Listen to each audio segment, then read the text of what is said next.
Ya. Bueno, hoy vamos a hablar de la violencia intrafamiliar. Es una cosa muy compleja y hay un montón de cosas que hablar acerca de eso. Porque la violencia está aumentando cada vez más. En cada persona que yo veo en la consulta veo violencia. Me imagino que cuando ustedes oyen violencia intrafamiliar, a su memoria vienen pensamientos de personas que conocen, pueden ser dentro de la familia, amigos, vecinos, parientes, y en la misma casa, ¿no? En nuestras propias casas hay violencia. Ahora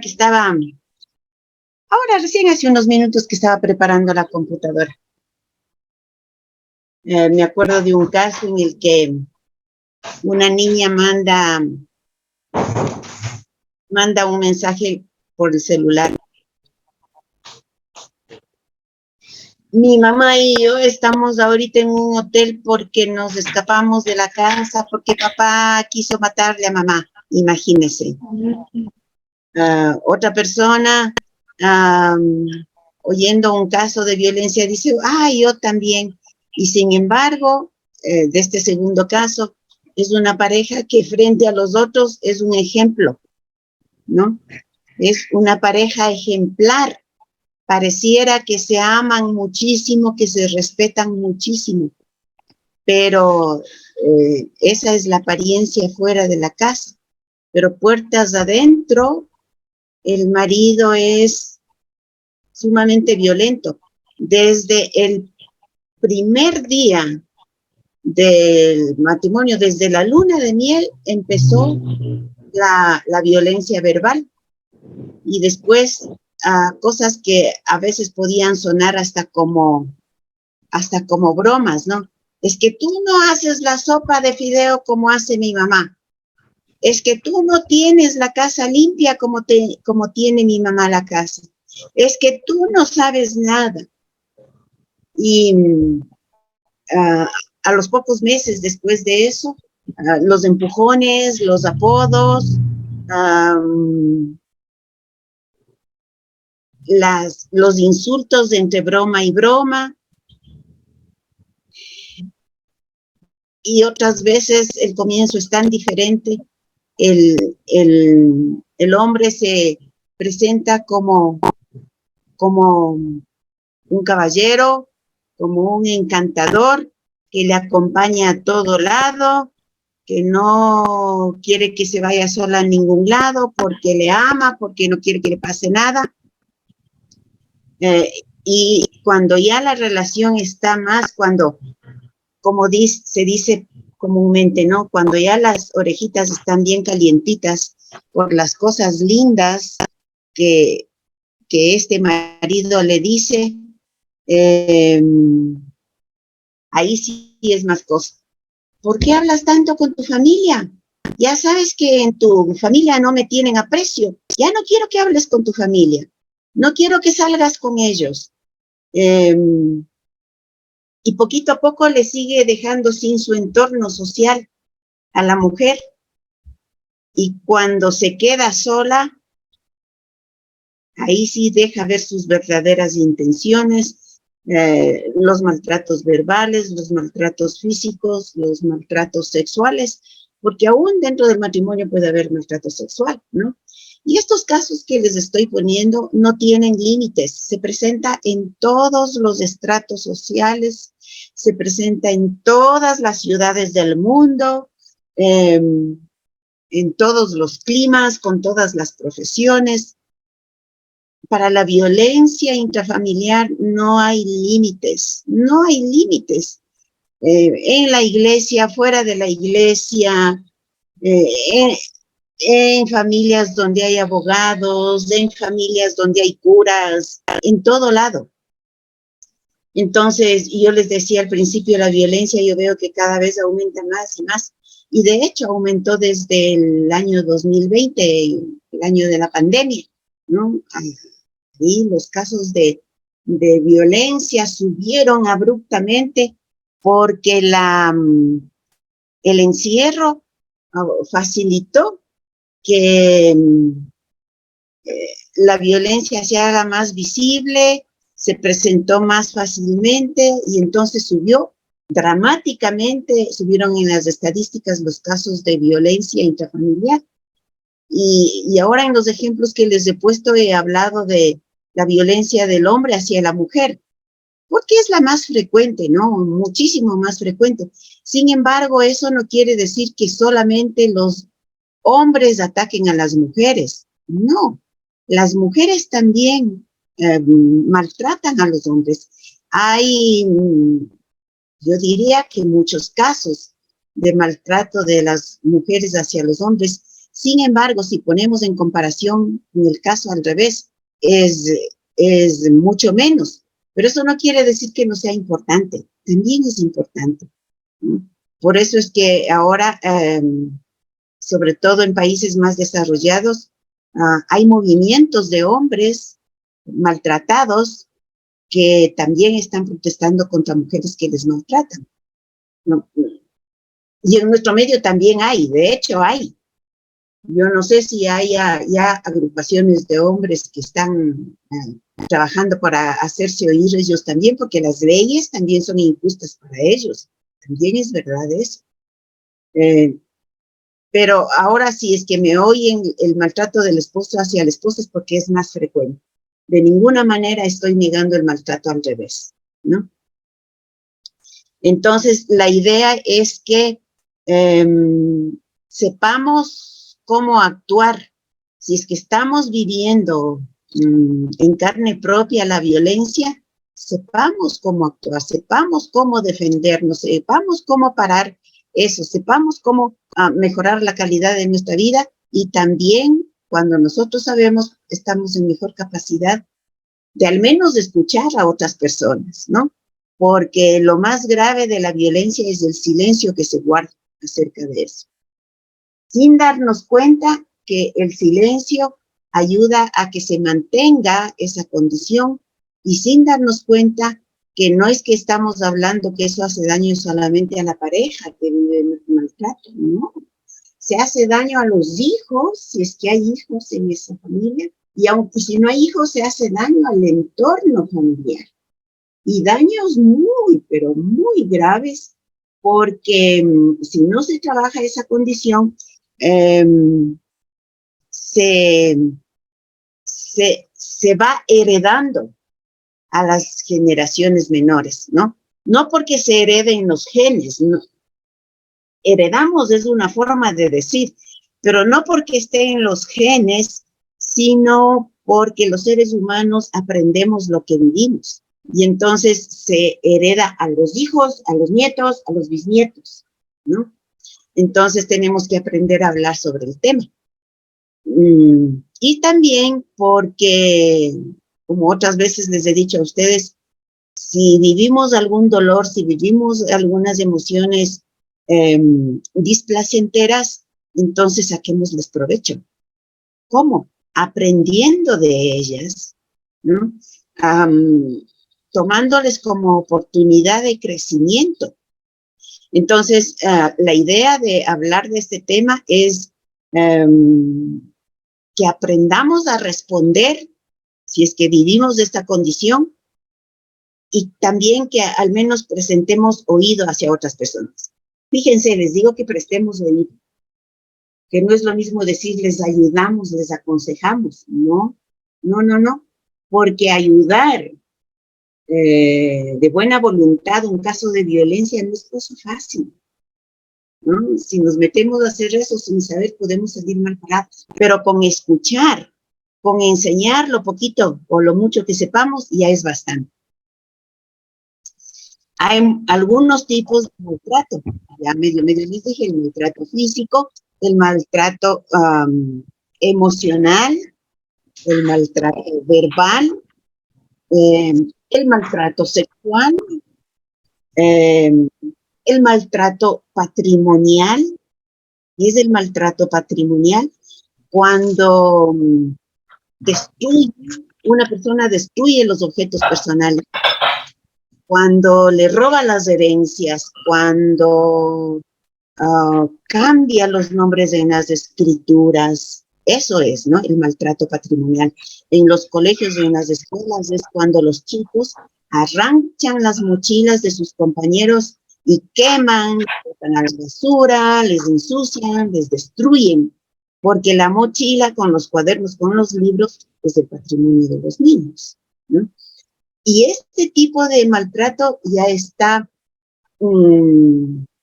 ya consta en nuestra Constitución.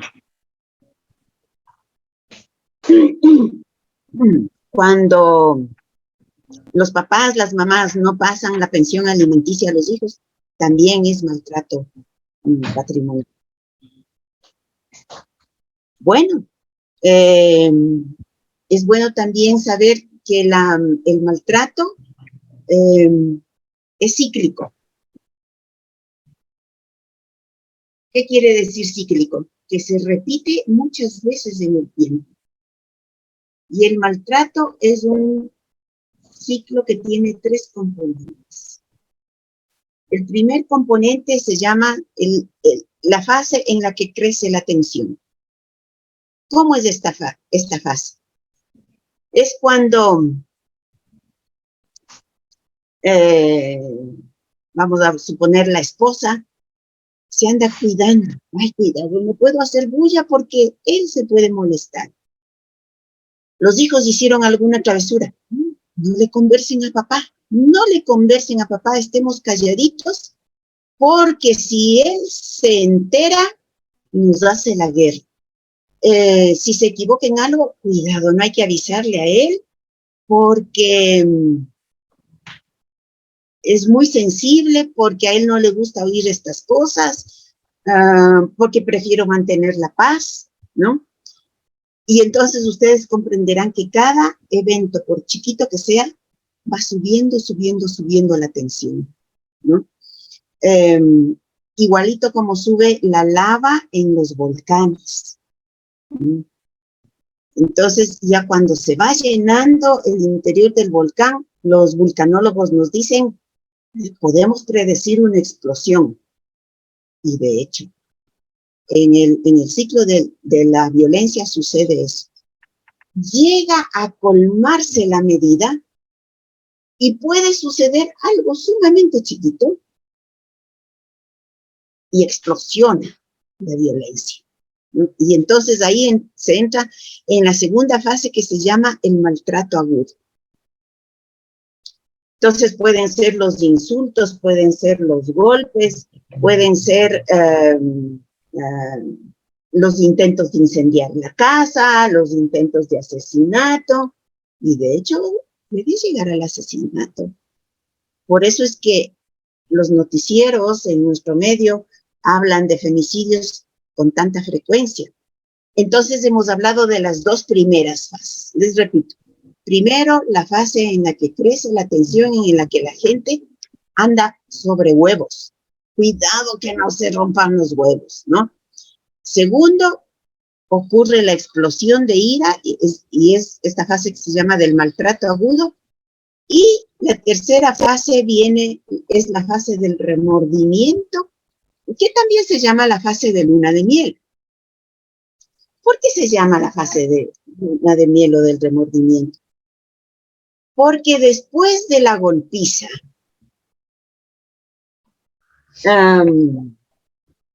y con mucha frecuencia es muy grave, entonces, dada la intensidad de esas agresiones, el agresor, al ver eso, no se arrepiente. Es solo un remordimiento, como el remordimiento de Judas. Seguramente se asusta de ver el error que cometió, ¿no? Y entonces viene, ay, perdóname, perdóname, no quise hacer esto, perdóname, de aquí en adelante te juro, te prometo, los juramentos habidos y por haber, no va a volver a pasar esto, no va a volver. Entonces, la persona agredida se queda también se cree, pues, se cree. A eso unan ustedes el hecho de que está tan avergonzada. Entonces, si la pareja le dice, te aseguro que de aquí en adelante ya no va a volver a pasar eso. No va a volver a pasar, te ofrezco, no te voy a pegar nunca más. Ella se cree, pero esta creencia es estimulada por el hecho de que está avergonzada. Entonces es muy difícil ir a su familia y decir, esto me está pasando. Y esta fase de calma, de remordimiento, de luna de miel, dura poco tiempo. Pero como les decía, que es un ciclo que se repite, se repite, se repite, mientras transcurre el tiempo, los ciclos son más veloces. Entonces, los periodos de calma se van acortando y al tiempo que los periodos de calma se acortan, la intensidad de la agresión sube.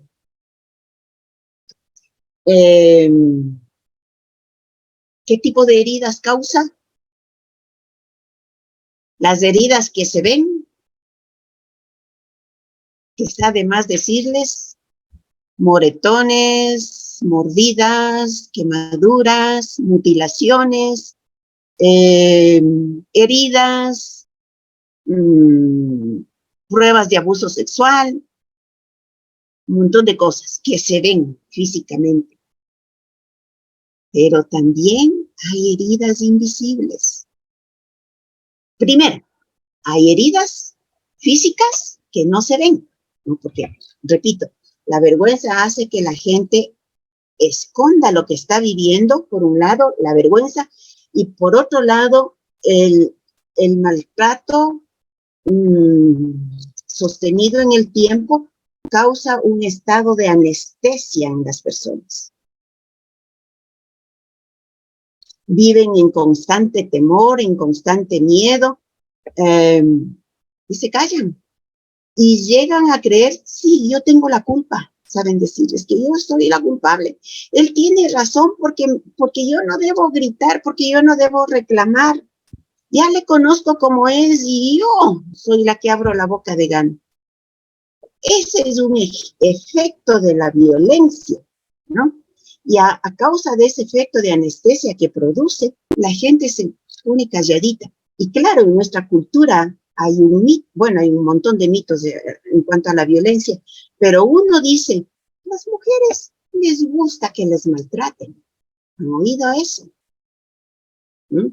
Y no es que a las mujeres les gusta que el marido les maltrate, sino que la violencia causa ese efecto.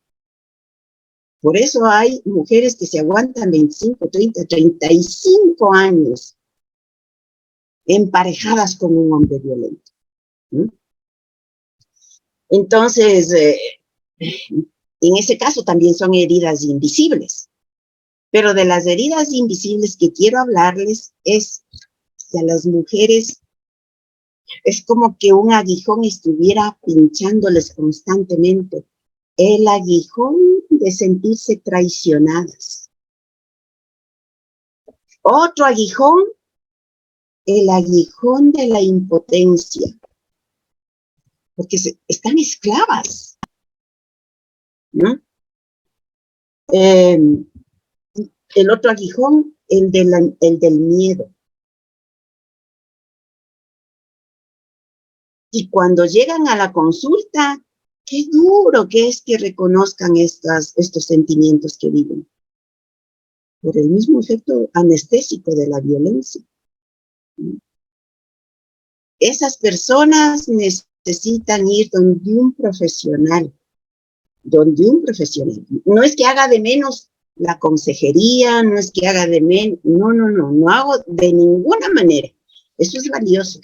Pero este tipo de personas agredidas en el transcurso del tiempo necesitan un profesional porque no es un tratamiento fácil. Entonces, les propongo una cosa. Yo planifiqué así esta reunión. Una vez que les he dicho así estas generalidades, vamos a dedicar unos 6, 7 minutitos en tomar una decisión, aplicando nuestra técnica, ¿En qué va a consistir? En que nos ofrecemos a nosotros mismos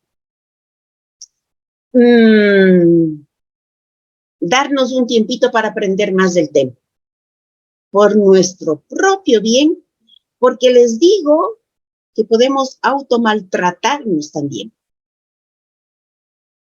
Entonces, para que tomemos más conciencia de hasta dónde puede llegar la violencia, porque podemos ser nuestros propios agresores, y ofrezcámonos a nosotros, les decía, invertir un poco de esfuerzo, invertir un poco de tiempo para conocer más del tema y crecer un poquito personalmente, y si podemos compartir con la familia, cuanto mejor, acerca de este tema.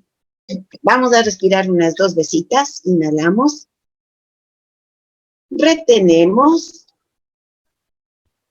y exhalamos soplando.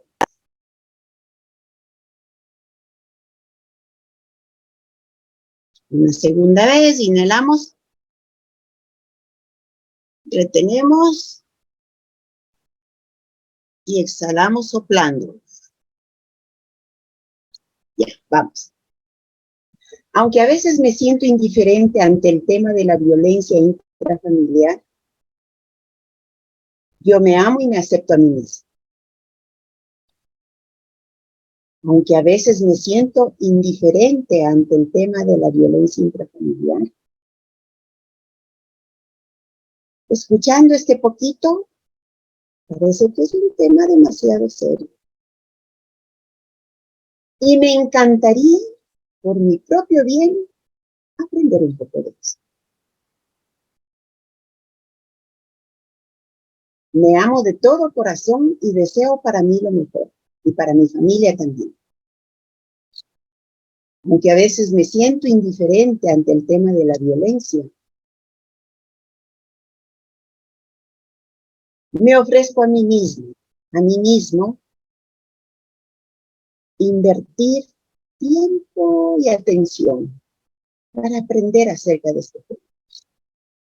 Me amo, me acepto y me valoro como soy. Vamos al inicio de las cejas. Hasta ahora me he sentido indiferente ante el tema de la violencia. Al lado del ojo. Y de hecho, he vivido violencia. Puede ser una leve violencia, pero he cerrado mis ojos ante esa realidad.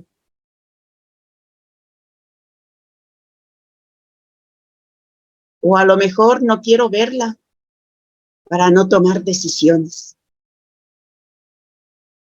O a lo mejor ni me doy cuenta que soy violentada de una o de otra manera. O a lo mejor me estoy violentando a mí misma, a mí misma.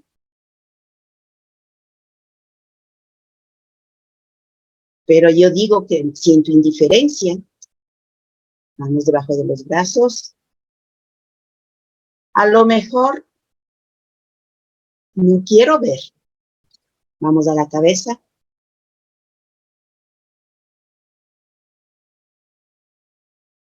Este tema de la violencia.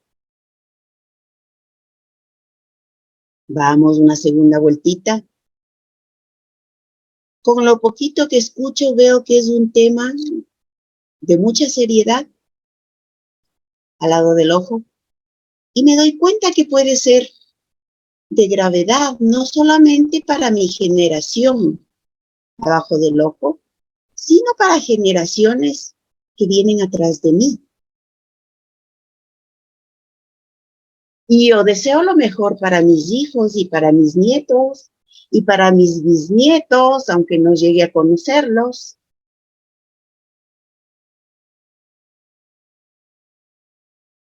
Y en esta noche yo tomo la decisión de hacerme a mí misma, a mí mismo, un ofrecimiento. Vamos debajo de los brazos. Me ofrezco a mí misma, a mí mismo, invertir tiempo y atención